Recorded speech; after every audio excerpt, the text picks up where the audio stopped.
Hello everyone, welcome back to my YouTube channel. I am Chandni Sahu. Today I am going to start 10th chapter of EVS, that is reproduction, from class 4th. So in this chapter we will study about what are the types of birth, difference between life cycle and lifespan, and we will discuss about life cycle of butterfly, birds and frogs. We have read about how the process of adaptation ensures that species of animal and plant remain alive for many years. देखिए हम लोगों ने ये सारी चीज़ों को पढ़ा है कि जो एडाप्टेशन की प्रोसेस होती है डिफरेंट एनिमल पे, प्लांट्स की स्पीसीज पे, है ना, वो इतने टाइम तक कैसे ही अलाइव रहते हैं, ये सारी प्रोसेस जो है हम लोगों ने पढ़ रखी है पहले से. Another way in which their lifespan is determined is by their ability to reproduce or give birth to young ones who will take their places. This is true of all living things including plant, animal and human beings. तो देखिए यदि हम लोगों को अपनी species को कई सालों तक कंटिन्यू रखनी है तो इसके लिए जितने भी एनिमल होते हैं, प्लांट्स होते हैं या फिर जितने भी ह्यूमन बींग्स होते हैं वो रिप्रोडक्शन की प्रोसेस से होकर के गुजरते हैं. मतलब जितना ज़्यादा वो रिप्रोडक्शन की प्रोसेस करेंगे उससे उनके जो न्यू यंग वंस है वो आते जाएंगे और जो हमारी स्पीसीज है उसका एंड नहीं होगा और वो चलती जाएगी. How animal give birth to young ones. अब देखिए जो एनिमल हैं वो अपने यंग वंस को किस तरीके से बर्थ करते हैं, उसकी दो प्रोसेस होती है. फर्स्ट होती है गिविंग बर्थ एंड सेकंड होती है लेइंग एग. तो एक वो होते हैं ऐसे एनिमल जो कि डायरेक्ट मतलब अपने बच्चों को जन्म देते हैं. जैसे इसके एग्जांपल है मोस्ट लैंड एनिमल, यानी लैंड में जितने एनिमल्स होते हैं वो गिविंग बर्थ के होते हैं. सेकंड होता है लेइंग एग्स. एग्जांपल है birds, animal that live on both land and water. तो देखिए जो ऐसे एनिमल जो कि एग देते हैं, एग के द्वारा अपने यंग वंस को जन्म देते हैं, तो उसके एग्जांपल है बर्ड्स हो गए. इसके अलावा कुछ ऐसे एनिमल जो कि लैंड और वाटर दोनों पे रहते हैं. Animal that give birth, most land animal give birth to their young ones. They carry the young inside their body where it is nourished by the mother blood and oxygen. When the baby grow to be a certain size and weight of the mother give birth to young one. तो देखिए ऐसे animal जो कि birth देते हैं, है ना, birth करते हैं अपने बच्चों को, मतलब बॉर्न करते हैं अपने बच्चों को. तो देखिए जितने मोस्टली लैंड एनिमल होते हैं, है ना, तो वो अपने बच्चों को मतलब डायरेक्टली ही उसको बर्थ करते हैं विदाउट एग के थ्रू, है ना.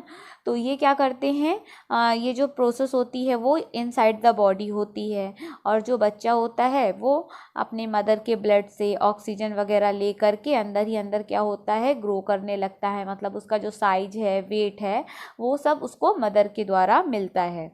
Such animal including human are called mammals. Mammal babies feed on their mother milk till they develop teeth to chew food. तो देखिए कुछ ऐसे एनिमल होते हैं, है ना, यहाँ तक कि हम ह्यूमन पे भी इंक्लूडिंग कर सकते हैं. तो ऐसे ह्यूमन या फिर ऐसे एनिमल जो कि अपने बेबी को मिल्क फीडिंग करवाते हैं उसको हम लोग मैमल्स बोलते हैं. और ये जो मिल्क फीडिंग की प्रोसेस है वो तब तक करवाते हैं जबकि उनके जो टीथ होते हैं वो अच्छी तरीके से डेवलप नहीं हो जाते. मतलब जब तक वो भोजन को चबाने नहीं लगते हैं तब तक वो अपने बच्चों को मिल्क फीडिंग कराते हैं. और ऐसे एनिमल को हम लोग क्या बोलते हैं, ऐसे उनको हम बोलते हैं मैमल्स बोलते हैं. Mammals which carry their young outside their body. अब देखिए कुछ ऐसे मैमल्स होते हैं जो कि अपने यंग वंस को अपनी बॉडी के आउटसाइड पे जन्म देते हैं. Most mammals carry the baby inside their body but some carry them outside like the kangaroo. तो देखिए जितने मोस्ट मैमल होते हैं वो अपने बेबी को अपनी बॉडी के इनसाइड ही डेवलप करते हैं, बट कुछ ऐसे भी होते हैं जो कि अपनी बेबी को आउटसाइड में डेवलप करते हैं. इसका एग्जांपल हो गया kangaroo. These animal are called marsupials. Although the whale and dolphin are sea animal, they are also mammals. They do not lay egg but give birth to their one. देखिए इसके अलावा ऐसे animals को हम लोग क्या बोलते हैं, मॉर्सुपियल्स बोलते हैं. और इसके अलावा वहीं यदि हम वेल या फिर डॉल्फिन फिश की बात करें जो कि सी एनिमल है तो ये भी मैमल्स में आते हैं क्योंकि ये अपने एग को नहीं देते हैं और अपने डायरेक्टली वो अपने यंग वंस को जन्म देते हैं. Animal which lay eggs. अब हम लोग पढ़ेंगे ऐसे कौन कौन से एनिमल है जो कि एग देते हैं। Birds, frogs and fish lay eggs as do crocodile and snake. तो देखिए ये ऐसे एग्जाम्पल हैं जो कि वो एग के थ्रू अपने बच्चों को वॉर्न करते हैं। They use the warmth of their body to keep the egg warm. After a few days or weeks, the eggs are ready to hatch or break open and young one is born. These animals lay many eggs since some of them will not hatch or the young will die. This ensures that some babies are safe. तो देखिए ये ऐसे animal है जो कि egg के through अपने बच्चों को जन्म देते हैं। तो देखिए जब उनका एग हो जाता है उनको बर्थ कंडीशन देते हैं, मतलब उसको गर्माहट वाले स्थान देते हैं, और उसके बाद जो एग की जो सेल होती है वो हैचिंग हो जाती है, ब्रेक डाउन हो जाती है, जिससे उनके जो यंग वन हैं वो बॉर्न हो जाते हैं। देखिए कभी कभी क्या होता है, कुछ एनिमल जो होते हैं वो बहुत सारे एग देते हैं, लेकिन जो बहुत सारे एग होते हैं वो प्रॉपरली टाइम के अकॉर्डिंग हैच नहीं हो पाते। तो हैच नहीं होते हैं तो उससे जो उनके यंग वन है वो डाई हो जाते हैं, और जो सही तरीके से जिनकी हैचिंग हो जाती है अच्छे तरीके से वो ब्रेक डाउन हो जाते हैं, तो उनके जो बेबी हैं वो बच जाते हैं, सेफ हो जाते हैं। नेक्स्ट है लाइफ साइकिल और and life span. These two words are related. The first one talk about the entire cycle of birth, life and death. It involves all the living things necessary for staying alive, eating, breathing, etc. Whereas lifespan is the number of years a living thing remain alive before dying. Let us read about the life cycle of different egg-laying creatures. तो देखिए दोनों जो word है वो एक दूसरे से काफ़ी ज़्यादा रिलेटेड हैं। यदि हम लोग फर्स्ट बात करें कि साइकिल ऑफ बर्थ की, तो जो साइकिल होता है, लाइफ साइकिल होती है, वो बर्थ, लाइफ और डेथ के बीच का रिलेशन बताता है ना। और वहीं मतलब ये हमें ये बताता है कि किस तरीके से कोई एनिमल है वो कब तक ईटिंग कर रहा है, ब्रीदिंग कर रहा है, तब कब तक वो जिंदा है। और वहीं लाइफ स्पैन की बात करें तो ये नंबर ऑफ ईयर्स की बात बताता है कि वो कब तक वो एनिमल जो है वो लाइविंग कंडीशन पे है, जी रहा है जब तक, है ना। तो चलिए हम लोग अब इसके बारे में life cycle of different egg laying creatures के बारे पे देखते हैं। तो first is the butterfly stage. First the egg butterfly lay egg on leaves or stem of plant in which caterpillar grow. It takes few weeks for an egg to hatch provide the weather is warm. तो देखिए जो butterfly होती है वो egg के through अपने baby को born करती है। तो इसका जो एग होता है लीव्स पे या फिर प्लांट के स्टेम पे होता है, और इसके अंदर क्या होता है, कैटरपिलर ग्रो करता है इस एग के अंदर, ठीक है। जब कुछ टाइम हो जाता है तो ये जो एग होता है वो हैच हो जाता है। जब इसको प्रॉपरली वार्म कंडीशन वेदर से मिल जाती है तो जो एग होता है वो हैच करता है। स्टेज सेकंड में हम लोग देखेंगे the caterpillar this crawling insect eat leaves to keep alive their shed their skin some 5 time a year. जो कैटरपिलर है वो क्या करता है, जो इंसेक्ट होता है क्रॉलिंग इंसेक्ट, वो लीव्स को खाता है जिंदा रहने के लिए, है ना। They shed their skin some 5 time a year. Stage third है the chrysalis. Once the caterpillar has grown to the sizable, it creates a casing or cover called the chrysalis, within which it remains for a few weeks. Every month, it hangs under leaves or twigs inside the hard casing. The caterpillar is undergoing change. Stage fourth है the butterfly. Once formed, the butterfly pushes the casing open and come out the chrysalis.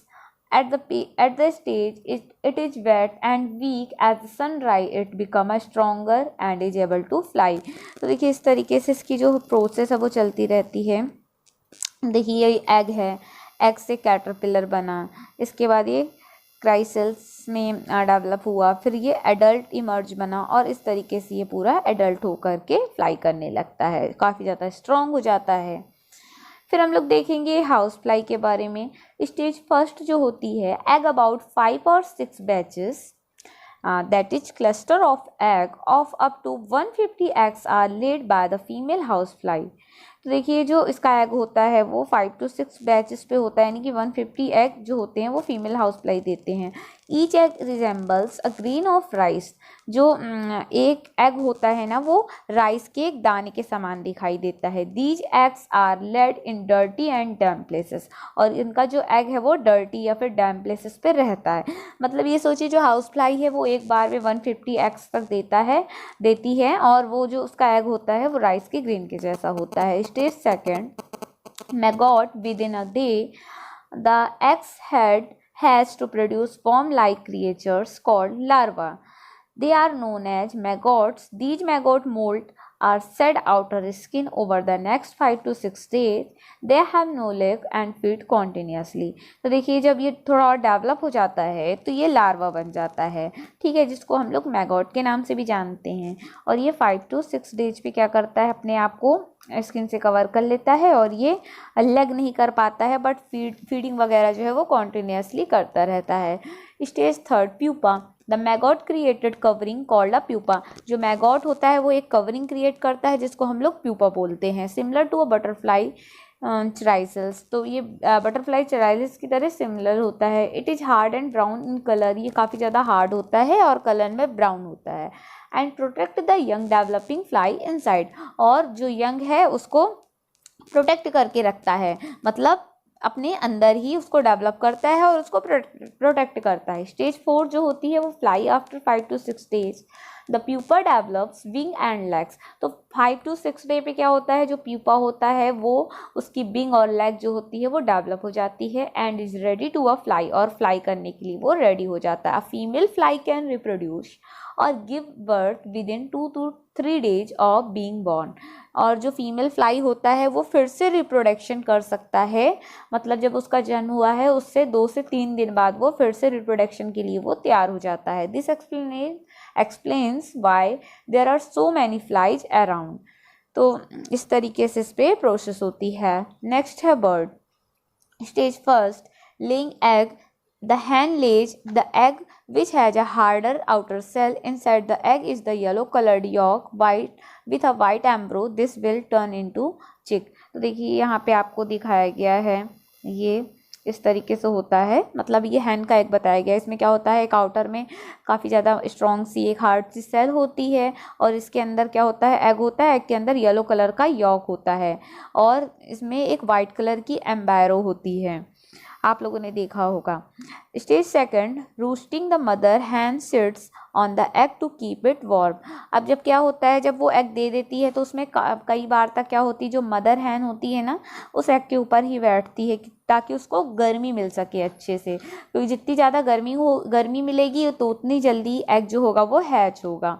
Stage third में क्या होता है, hatching when the embryo turn into a chick it break open the egg shell with its beak. तो अब देखिए hatching की process होती है ना, जब एम्बैरो टर्न हो जाता है चिक पे, है ना, तो ये प्रोसेस होती है हैचिंग की और ये जो ब्रेक है वो ओपन हो जाता है एग सेल से।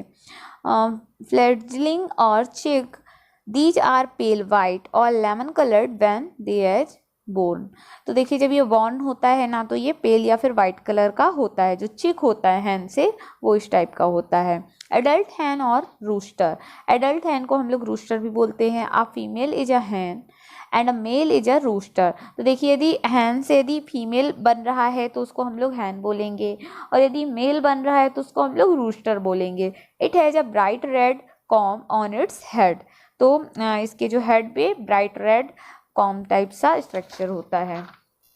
नेक्स्ट हम लोग देखेंगे फ्रॉग के बारे पे। The female frog lays egg which resemble fish egg. तो देखिए जो फीमेल फ्रॉग है वो एग देती है जो कि फिश एग की तरह दिखाई देता है। The egg has into tadpole, they have no leg at this stage, they breathe through gills and live like fish in a water.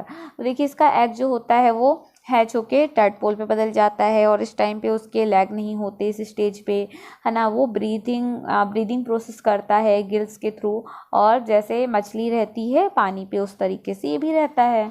The frog grow back on hind leg and front leg, this is when it is called a froglet. Its gills change to lungs and crawl to land. The frog loses its tail by absorbing it back into a body. The fish fully grown adult frog, और इस तरीके से क्या होता है, एक fully grown egg जो frog है वो डेवलप हो जाता है। नेक्स्ट हम लोग देखेंगे टर्टल के बारे में। Stage first, egg, the female lays egg in a body pit, a hole she makes with her front flippers. She makes another hole with back flippers called egg chamber in which she will lay her egg and return to the water. तो देखिए first stage जो होती है वो egg की होती है। इस पर क्या करती है, फीमेल जो होती है वो एग को ले करती है और एक बॉडी पिट पे होल बना करके उसको वहाँ पे रख देती है। स्टेज सेकंड जो होती है वो हैचिंग होती है। द बेबी टर्टल और hatching break through their cell and move in group to the water. They feed on algae and remain here for year. तो हैचिंग की प्रोसेस होती है, इस पे क्या होता है, वो एल्गाई को ही खाता है। फिर है juveniles. The hatching return on young juveniles to continue the process of growing closer to land where there is more food. They are bigger in size now and can fight to predators. तो देखिए जब ये बड़े हो जाते हैं तो अपने फूड के लिए फूड खा कर ये क्या होते हैं, बहुत ज़्यादा बिगड़ हो जाते हैं, काफ़ी ज़्यादा बड़े हो जाते हैं और अपने प्रेडेटर्स को ये फाइट करते हैं खाने के लिए। फिर है adult turtle. The turtle once they are fully grown adults will return to the sand to reproduce. अब देखिए टर्टल वो स्टेज है जबकि मतलब ये जो एडल्ट स्टेज 4 जो है वो एडल्ट टर्टल वो एक स्टेज होती है कि जब जो टर्टल होता है वो फुली ग्रोन हो जाता है, एडल्ट बन जाता है और ये वो कंडीशन होती है जब वो रिप्रोडक्शन भी कर सकता है। The life span of turtle is about 10 to 18 year. The oldest known turtle lived for 152 year.